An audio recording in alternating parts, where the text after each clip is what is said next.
Bukag kog palimango atong kanay gayo na. Nya na may Amerikano galantaw guys. Amerikano.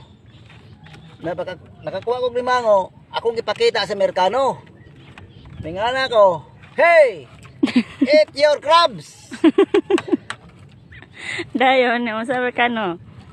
Ang tubag sa Amerikano guys, what? What daw? What? Ko, eat your crabs. Gawa siyang asawa, giingnan niyang asawa, what daw? What? Nyagi in English mo sa asawa ga, guys, atol, wa pa ko kasabot. Wa ko kasabot. Ang Amerikano po, duwa kasabot.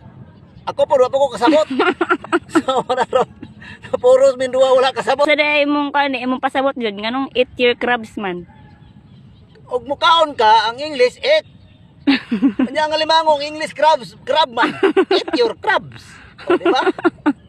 Ayos. Eat. O kanon ni mo limango ang English sa kaon eat. Dayon ang alimango English crab. Eat your crabs. Imo na nang ibutang ang tunga. Eat your crab. Wa kasabot ang Amerikano. Pag tubag po si Amerikano ko, wa pa ko kasabot. Ana pre amen duwa, di wa may sinaptanay.